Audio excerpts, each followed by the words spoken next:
Perumpamaan orang infak di jalan Allah. Infak itu, ini yang perlu saya luruskan. Tidak harus menggunakan uang. Infak itu pemberian bersifat materi. Makanan itu infak. Pakaian itu infak. Buah-buahan itu infak. Silahkan berbagi. Walaupun nggak ada uang, bisa kita gunakan dengan yang lain. Cek, kalau antum main ke Auckland, ke New Zealand. Ya, di situ ada donation itu bukan cuma dengan uang. Food, kadang mereka kasih dengan makanan. Ada yang nyimpen ciki, kotaknya di situ. Di kotak infak itu, kotak dalamnya ada ciki, ada beras, dan macam-macam. Sampingnya ada yang uang. Cuman mesti dilihat dulu bagaimana bentuk kotaknya. Ya, kalau kotaknya belahan kecil, itu pasti uang. Bukan beras. Oh, ini beras nih. Dibuka dulu karungnya, diginikan. Tidak bukan. Silakan bebas. Ya, dan itu nilainya tinggi. Kadang-kadang antum lupa di majelis ilmu ada snacknya. Walaupun cuma kurma dapat 2, bagi 1 dengan teman. Air misalnya tidak harus semua oleh antum. Begitu antum bagi, langsung dituliskan 700 kali lipat paling minimal. Demi Allah saya katakan paling minimal 700 kali lipat. Makanya zaman Nabi, itu ada satu keluarga yang berlomba tuh mendekatkan diri pada infak. Walaupun dirinya kekurangan. Agak aneh tuh cara berpikirnya. Ya, jadi kalau dibandingkan manusia sekarang nggak dapat tuh, nggak dapat. Saya mau tanya begini, antum di rumah persediaan, antum punya anak 2. Antum dengan istri, 1 suami, 1 istri, 2 anak. Di rumah ada persediaan makanan untuk 2 anak antum saja. Antum aja nggak makan malam itu, cuma ada anak 2. Untuk mereka, kalau nggak makan, mereka bisa nahan lapar semalaman. Tiba-tiba, antum ditawarkan oleh seseorang, ada tamu nih, mau nggak dijamu di rumah? Bisa nggak? Pertanyaan saya, kalau ada orang yang datang seperti itu ke tempat antum, Mas, ini ada tamu, saya nggak bisa jamu, bisa nggak antum jamu? Di rumah antum cuma ada makanan untuk anak-anak, antum pun nggak bisa makan. Pertanyaan saya, dijamu nggak teman itu? Kenapa diam? Wahai ahli surga, kenapa diam? Lihat cara berpikirnya. Kalau cara berpikir kita hanya ke makanan saja, maka kita katakan, Ustaz, anak saya aja dapatnya makanan seperti itu, kami pun nggak makan. Bagaimana bisa diberikan pada tamu? Tapi cara berpikir Tolhah dan keluarganya agak beda. Begitu Nabi katakan, ada tamu, kita datang, langsung angkat tangan. Duluan ngangkat, padahal yang lain banyak yang punya banyak makanan. Tapi cara berpikirnya, kapan lagi saya dapat 700 lebih? Kapan lagi saya dapat diangkat langsung tangannya? Ya Rasulullah saya. Sebelum yang lain ngangkat, angkat tangannya. Maka diantar kemudian ke rumahnya. Sampai di rumah, istrinya dikatakan, duhai sayang, ada titipan Rasulullah. Bahasanya bukan ada tamu, ada titipan Rasulullah. Allahu Akbar. Ada titipan Rasulullah. Maka istrinya langsung membaca, saya paham. Saya bertugas menidurkan anak-anak dulu, tidurkan. Yang suaminya menyiapkan makanan. Begitu sudah jadi kata suaminya kepada tamu tadi, Anda silahkan makan di sini, saya temani dulu istri saya. Gak enak rasanya, meninggalkan sendirian. Begitu temannya makan, dia berpura-pura makan di bilik yang lain. Membunyikan bunyi-bunyi seakan-akan makan. Begitu sudah kenyang, tanpa mukaddimah yang lain langsung pamit. Terima kasih sudah menjamu saya, semoga Allah berikan pahala. Pamit malam itu juga. Begitu selesai pamit, subuh-subuhnya datang menghadap pada Rasulullah pagi-pagi. Apa yang terjadi? Turun ayat Quran surah 59, ayat 9 sampai 10 itu. Walladzina tabawwa'ud dar, sampai ke kalimat wa yu'thiruna ala anfusihim walau kana bihim khasasah. Tuh, cara berpikirnya. Jadi kalau antum melihat peluang seperti ini, enak teman-teman sekalian, banyak sekali. Tidak harus uang, pakaian, makanan, macam-macam. Jadi kalau antum beli buah tuh, antum beli 5. Di rumah ada 3 orang. Berarti antum mesti sadar, Allah titipkan yang 2 lagi untuk peluang infak antum. Bukan untuk antum habiskan semua. Kok bisa orangnya cuma 3, beli mangga 5. Siapa yang menggerakkan antum untuk beli 5 mangga? Orang cuma 3. Berarti yang 2 lagi, itu Allah gerakkan untuk mendapatkan pahala. Ada peluang di situ. Lu kepada siapa ya Rasulullah saya berikan? Kepada siapa ya Allah saya infakkan? Ini yang sering keliru. Kata Allah langsung turun. Fi sabilillah. Yang utama itu 5 dulu. 5. Kalau Anda temukan 5 ini, dia peluang infaknya sangat tinggi untuk diberikan. Siapa mereka ini? Ada di Quran surah kedua ayat 215. Paling kanan sebelah bawah. Yas'alunaka madza yunfikun. Mereka bertanya pada Muhammad sallallahu alaihi wasallam. Ya, awas, apa yang harus kami infakkan? Pada siapa? Maka turun jawaban, Qul ma anfaqtum min khair. Katakan kalau mau infak mesti yang paling bagus. Ini kaidah pertama. Awas, ada peringatan di Al-Baqarah ayat 267. Wala tayammamul khabitha minhu tunfiqun walastum biakhidhihi illa an tughmidu fi. Jangan kamu infakkan pada orang lain yang kamu tidak suka. Melihatnya aja kamu enggak suka, dikasih orang. Antum punya uang 50.000 2, 1, wah masih keras, bagus luar biasa. Masuk dompet enak dilihat. Yang kedua, wah sudah lecek. dekil of the kumel. Wah, dilihat gak enak, baunya gak nyaman. Tiba-tiba ada orang lewat, Pak, sedekah Pak. Pertanyaan saya, maaf, mana yang antum berikan? Yang lecek atau yang bagus? Tuh. Ingat, kalau urusan zakat mal, berikan yang bagus. Zakat mal, pilih. Paham? 5 orang ini siapa? 1, lil walidain, orang tua. Ini orang tua ini gak pernah minta, jarang sekali. Cuman kita yang mesti paham. Kan sama, antum pun suka ngasih isyarat. Mama. Oh, mau makan. Makan. Mama. Boneka. Antum setelah dewasa mesti paham. Kadang-kadang orang tua tuh gak minta. Gak pengen nyusahin anaknya. Padahal orang tua udah susah. Melahirkan susah, mengandung juga susah, merawat susah, menyusui susah. Sudah dewasa pun antum masih susahin juga. Kapan antum berbaktinya? Tapi kadang-kadang cuma nanya, nelpon apa kabar. Padahal di rumahnya itu Masya Allah lagi kurang beras. Beras kurang, rezeki belum dibayar. Kirimkan, sebelum diminta kirimkan. Itu begitu antum kirimkan, demi Allah saya katakan. Di hadis Al-Bukhari, di kitab Al-Adabul Mufrad, bukan cuma mendapatkan lipatan pahala kalikan 700 lebih. Tapi ridha Allah turun ke tempat antum pada saat itu. Kalau sudah turun, semua doa yang antum mintakan minimal akan dijawab pada saat itu. Itu rahasianya. Kalau dengan urusan orang tua itu udah gak usah mikir. Begitu mengatakan, nah gini-gini, tenang aja mah. Walaupun gak ada, katakan, insya Allah mah selesai. Insya Allah, berusaha antum.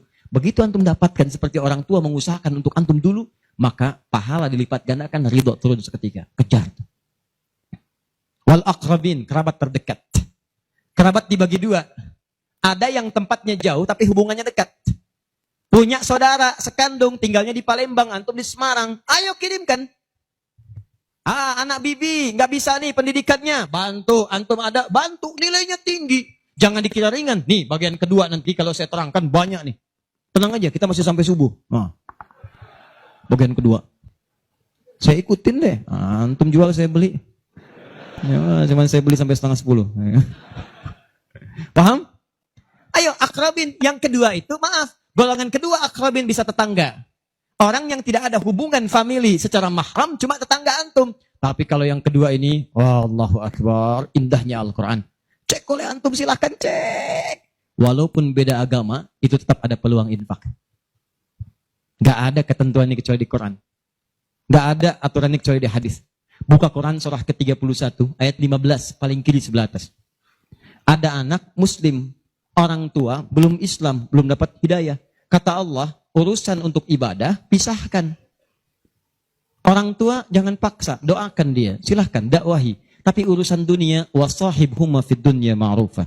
Wa in jahadaka ala an tusyrika bima laysa laka bihi ilmun fala tuti'huma. Urusan ibadah masing-masing, kalau diajak-ajak enggak usah ditaati, tolak dengan cara yang lembut. Lembut. Tapi kalau urusan dunia, bagi. Antum muslim, orang tua belum Islam, antum punya kelebihan. Uang agak banyak, melimpah, makanan ada, bagi. Kata Allah, jangan lihat kemudian kepercayaannya karena dia belum muslim. Bagi. Indah teman-teman sekalian. Dan itu ada pahalanya. Begitu antum berikan, masuk yang halal. Begitu halal masuk, kan haram keluar. Kan cara berpikirnya begitu. Halal masuk, yang haram keluar. Begitu keluar, sekat di hatinya terbuka. Karena yang haram itu saat masuk di hadis Muslim, haram masuk naktah sauda, noda hitam. Noda menutup. Kalau masuk jadi daging dia, antum misal, iyadzubillah, bukan antum, ada orang lain konsumsi yang haram. Yang haram masuk ke dalam mulutnya, masuk ke tubuhnya, beredar dengan darah. Jadi daging, masuk ke telinga, Quran surah 6 ayat ke-25. Wa fi adhanihim naqra, waqra, di telinganya ada sumbatan. Maka yang haram cepat kedengaran, yang halal susah. Masjid dekat, suaranya dekat, Allahu Akbar, susah. Tapi konser yang macam-macam, yang joget, yang ini, yang itu, nyampe tuh konser di Jakarta, dari Semarang tembus ke sana. Wa ada absarihim ghishawa, masuk ke mata jadi penghalang, nutup. Quran surah kedua ayat ke-7. Gak kelihatan. Orang ke masjid itu bukan gak kelihatan, nampak, cuman gak ada dorongan. Akhi, ayo ke masjid. Ya, alhamdulillah, nanti. Padahal yang besar lewat, kecil lewat. Yang paling aneh itu begini. Kok bisa antum lewat depan masjid padahal bisa lewat jalan lain? Kenapa Allah antarkan sampai lewat depan masjid? Jadi kalau sudah Allah antarkan ke tempat-tempat yang baik, belum ingat Allah juga, antum mesti diantarkan kemana lagi? Tuh. Kok bisa antum lewat dengar adzan? Padahal bisa antum lewat jalan lain, gak kedengaran adzan. Kenapa kemudian yang dengar antum? Kok bisa lewat jalan itu kelihatan mata? Padahal bisa ada jalan lain. Kok bisa ngelihat? Kalau Allah sudah berkehendak kebaikan, antum masih belum bisa membacanya, masih ditanya. Itu pasti ada maksiat masuk. Caranya keluarkan. Kalau yang haram masuk, masukkan yang halal. Maka yang haram akan dihancurkan. Hancur, hancur, hancur. Kemudian muncul yang halalnya. Kalau halal sudah masuk, maka hati itu akan mudah untuk mendekat kepada Allah. Doakan, doakan, doakan. Demikian tetangga kita. Jangan dikira tetangga antum yang muslim saja. Mungkin kita ada non-muslim samping kita. Mungkin ada yang Kristen, ada yang Hindu, yang Buddha. Dalam hubungan keduniaan indah. Silahkan berbagi. Apa antum gak pernah dengar hadis Nabi? Siapa yang masak makanan, baunya sampai ke tetangganya, maka bagilah dia walaupun cuma kuahnya. Tapi maksudnya bukan daging yang antum makan, kuahnya antum bagi. Bukan. Tidak. Maksud hadis itu, walaupun cuma masak kuah, bagi juga supaya dia tidak negatif thinking, tidak salah paham. Antum gak ada ayam, adanya singkong, cuman dimasak bumbu opor. Bumbunya opor, tapi dagingnya singkong. Dimasak gak antum bagi, tetangga bilang, oh masak opor enak nih, padahal singkong. Dibagi walaupun cuma kuahnya. Tapi pertanyaan saya, apakah hadis itu mengatakan kalau tetangga anda muslim saja? Tidak. Never. Walaupun dia non muslim, masak. Bagikan sebelum dia menghirup baunya, ketuk pintunya. Begitu diketuk dia keluar. Ada apa Pak? Ini ada makanan, walaupun sedikit mudah-mudahan bisa bermanfaat. Bapak baik sekali, terima kasih. Bukan baik, Allah yang memerintahkan saya untuk berbagi. Dan saat itulah kalimat Allah mengalir di hati yang paling bening, menghunjam ke jiwanya. Masuk jadi hidayah. Masya Allah, besok-besok dia ketuk pintu kan, Assalamualaikum. Udah bisa Assalamualaikum tuh. Sebelumnya tidak. Begitu dibuka sambil mengembalikan yang kemarin, ya panci yang kemarin dikembalikan. Pak, ini apakah Allah sudah memerintahkan berbagi lagi hari ini? Oh. Lumayan. Gak ada aturan kalau bukan non-muslim jangan bagi. Gak ada, indah dalam Islam itu. Jadi walaupun anda kasih ke yang non-muslim, pahala dituliskan. Jadi jangan pilih-pilih kalau urusan dunia. Anda masak, ini samping Islam, sampingnya lagi Kristen, sampingnya lagi kemudian muslim, non-muslim. Bagi yang muslimnya, yang non-muslim tidak. Begitu dia ngelihat kelewatan dipanggil anda. Pak, kayaknya enak makanannya ya. Memang enak bu, cuman sayang ibu kafir. Oh, gak begitu. Gak ada. Jadi bagi teman-teman, silahkan. Dan pahalanya ada, indah. Cuman di kita tuh, coba lihat aturan antum bang aja deh. Kita fikirnya kumpulin lagi. Bab tumbuhan, sekarang kan lagi musim rambutan ya. Rambutan. Tuh, antum di pekarangan ada rambutan, tumbuh. Pohon rambutan, pekarangan antum. Cuman sayang buahnya ke tetangga antum. Pus, ke sini. Maka dalam kaidah fikih disebutkan hakun mushtarak. Ini hak bersama antara antum dengan tetangga. Kenapa? Karena antum keluar rumah kelihatan cuman pohonnya. Dia keluar rumah kelihatan buahnya. Dan yang paling menarik, dia udah lihat buah, daunnya jatuh ke bawah. Dan kadang buahnya jatuh ke sini. Membuat dia kesulitan. Awas, jangan sampai dia cuma ketiban sampahnya saja. Antum kedapatan buahnya. Naik ke pohon rambutan. Gak boleh. Apa yang harus antum lakukan? Datangi dia, ketuk rumahnya. Sampaikan, Pak, maaf saya cuma mau ngasih tahu, itu ada pohon rambutan. Iya, saya juga tahu. Punya bapak kan? Bukan, itu memang pohon saya. Cuma buahnya merambat ke tempat bapak. Terus, itu hak kita bersama. Bapak nggak usah minta. Begitu inginkan, ambil aja. Silahkan dapatkan. Aturan dari mana itu? Ini Rasul saya yang mengajari. Nabi Muhammad SAW. Bapak keluar, lihat buahnya. Saya keluar cuma lihat pohonnya. Kalau bapak pengen, ambil aja. Wah, hebatnya Islam. Terima kasih Pak. Insya Allah. Udah insya Allah tuh. Ya. Nanti saya ambil. Udah, pergi tuh. Ambilin. Dan kita senang lihatnya. Begitu diambil, pahala. Setiap satu buah, 700 pahala. Setiap satu buah, 700. Masya Allah. Luar biasa. Dan dia kan gak paham fikih. Belum masuk Islam. Besoknya, ayam antum main ke tempat dia. Ayam. Dia kira hukum ayam sama dengan rambutan. Wah. Nabinya umat Islam baik banget. Kemarin ngirim rambutan, sekarang ayam. Pokoknya. Mungkin ayam itu akan menggendong antum ke surga. Ya? Infak tuh. Nah, pertanyaan saya, antum punya agenda berapa untuk infak tuh? Coba lihat, kadang-kadang kan ada anak yatim samping. Gak usah terpikir banyak uang, pakaian. Buka ya, buka tuh pakaian antum. Masuk ke kamar, buka. Begitu dibuka, berapa banyak koleksi pakaian antum? Coba cuma pesen ya, cuma pesen satu aja. Mohon maaf ya, maaf sekali. Jangan sampai ada pakaian, walaupun sehelai itu, yang belum pernah dipakai ibadah.